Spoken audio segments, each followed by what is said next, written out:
Son zamanlarda cəmiyyətdə baş verən hadisələrlə bağlı bir çox valideyn bunu uşaqlarına necə və nə cür yollarla izah etməsi ilə əlaqədar çoxlu tərəddüdlər yaşayır. Günümüzdə uşaqlar və gənclər artıq zorakılıq xəbərlərini, düşmənçilik yaradan məlumatları, dünyanı ədalətsizləşdirən informasiyaları bir kliklə görə bilirlər və çox zaman da bu informasiyaları nəzarətsiz, izahsız, emosional dəstək almadan qəbul edirlər. Təbii olaraq da bunun nəticəsində onların beynində yeni qorxular yaranır, dünya artıq ədalətsiz, nizamsız bir yerdir, zorakılıq xəbərləri artıq onlar üçün adiləşir və normallaşır. Cəmiyyətdə mən də mövqe tutmaq üçün, insanların məndən bəhs etməsi üçün bu zorakılıq hadisələrinin bir parçası olmalıyam düşüncəsi yaranır onların beynində. Əlbəttə ortaya belə bir sual çıxır. Bu zaman, bu yeni dünya nizam-intizamında biz böyüklər və valideynlər bunun qarşısını necə almalıyıq?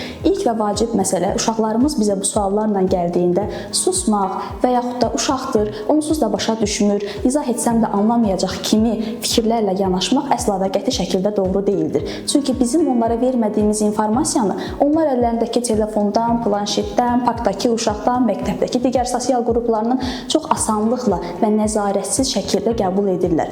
Burada unutmamalı olduğumuz bir məsələ var ki, uşaqlar mövzuları xəbər kimi yox, emosional izah kimi qəbul edirlər və valideynlərin də üzərinə düşən bu mövzunu nə qədər və necə izah etməsi ilə bağlı olduğudur. Sizdən xahişim unutmayaq ki, uşaqlar informasiyanı, xəbərləri, məlumatları bir xəbər kimi qəbul etmirlər. Onlar dünyanı xəbərdən ibarət zənn etmirlər. Onlar dünyanı bizim onlara verdiyimiz reaksiyalardan öyrənirlər və əgər bizim reaksiyalarımız şuurlu, səbirli və dəstəkləyici olarsa, məhz o zaman övladlarımızı bu yeni dünya nizam-intizamına qarşı daha güclü hazırlaya bilərik. Diqqətiniz üçün çox sağ olun.